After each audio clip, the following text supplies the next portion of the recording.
All right, so we're here at Speedway Harley-Davidson. We're about to take a quick ride review of the 2020 Pan America. Give you my thoughts on how it feels as far as comfort, the way it performs. If you'd like to see more technical details regarding the Pan America, check out the video linked down below in the description where Jesse goes over some of the features and the benefits of owning this bike.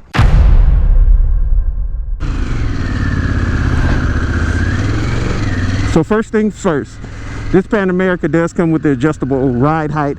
When you slow down for braking, the bike's going to lower down a little bit so that way it makes it more comfortable for you to be able to flat foot. So right now I'm stopped here at the stop sign, and as you can see, my feet are completely flat on the ground. It's perfectly comfortable. And you can tell this bike was built for versatility. The seating position on this bike is upright and extremely comfortable. One thing I personally would adjust if I owned this machine is I probably would bring my handlebars up a little bit more. But again, it depends on what I plan on doing with it, because this bike is perfect for commuting, for having a little bit of fun on if you want to get wild, do some fun stuff, or if you want to just off-road it.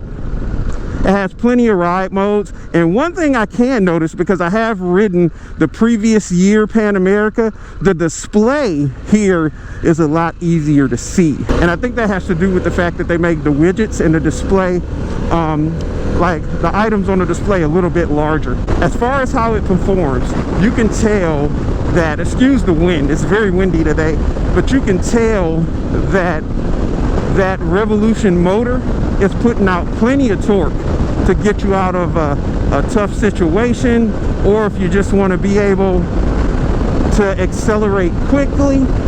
The lean angle, it feels good in the corner, and I'd say the bike is extremely maneuverable. We're not going to do anything crazy and take this one off-road or anything. Maybe in a future video, but definitely not today. This is just the initial impressions, so you can see, kind of get a feel how it rides, and a feel for the bike. Now, one thing that may intimidate some riders is all of these buttons and controls that you see here, but they're very easily accessible, and they're right at your fingers to depress while you're riding. The good thing about them is the fact that you do have them, but it's not necessary you use them while you're out riding. You can have everything set up as far as how you want your display to be, get your Bluetooth set up, everything like that, and you're good to go on your ride. Now this thing definitely has some pull, and we're in sport mode, so you definitely feel all of the power kicking in.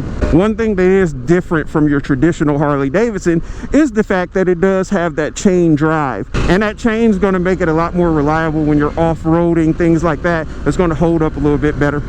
Another thing, you'll notice that the turn signals are not on each side like they typically are on your typical Harley-Davidson. You got your typical turn signal that's on every other type of motorcycle, which is right here for you to switch it to left, and you can switch it to right. It's located right there to go left and right. So I know some people will get on this bike and they'll be like, oh my God, where's the turn signal? There's not a right turn signal. Well, it's all incorporated into one, and I think they did that because of how much technology they put into this motorcycle.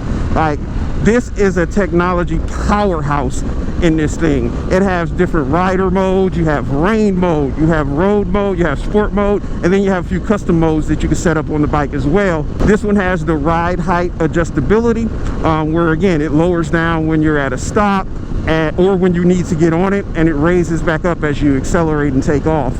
And it's so subtle, you barely feel it, but you know that it's happening. Let's see how she does in the corner. Oh yeah.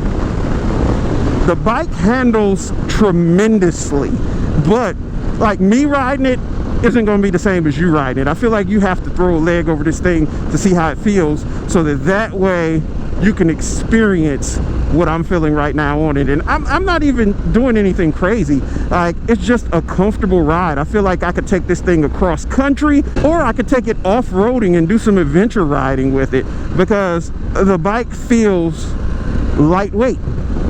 I'll put what the weight is up on the screen right now, but the bike has a lightweight feel to it, and when it's in the corners, it feels good. So I do want to get some photos of it, so I'm gonna pop over here in the gravel, take a couple pictures, and then we're gonna get this girl back over to the dealership.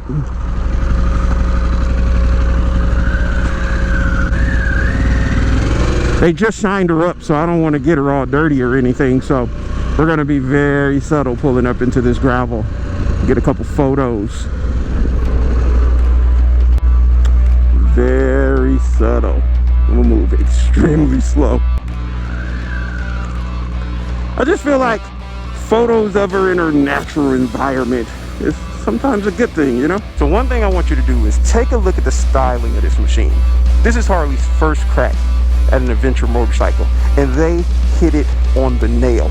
Just look at it, like it has the sleek lines. It still has, you know, this is a Harley-Davidson, but it's something different. It's an adventure machine, an adventure motorcycle, and they did everything perfect. I feel like they did better on this than people who have been making adventure bikes for decades. Their first crack at it.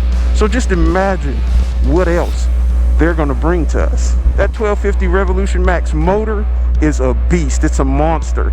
It's a powerhouse, but the rider modes help it to be tamed down so that anyone can ride this motorcycle and feel confident and comfortable in doing some adventure riding or just some long touring. But let me get it back over here real quick.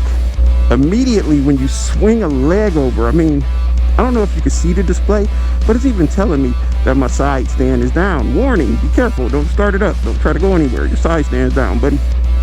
And I put it up and it went away. Let's get her in neutral. Tap that start button and we're off.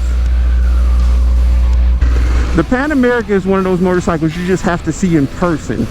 You know, you can see it in a video, you can see it in photos, but it's not the same as when you see it in person and you throw a leg over it. So if you're in the Concord area and you'd like to experience the Pan America, swing by our dealership, take a look at her, take her for a test ride, see what you think. Whether you're currently on an adventure bike or you've never experienced an adventure bike and you're just your typical, like you've only ridden Harley-Davidsons or sport bikes or cruisers, anything of that sort, you know, this is just something you have to experience. I myself personally never thought that I would be on an adventure bike or actually like be fond of an adventure bike, but I love this machine.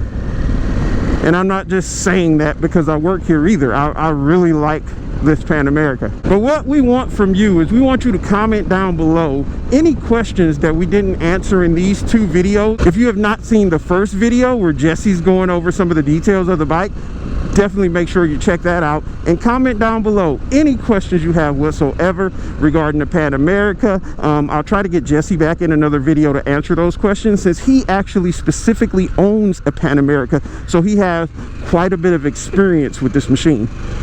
If you know someone that may be interested in a Pan America, definitely share this video so that way they can get some information on it. Make sure you comment below, like and subscribe to the channel.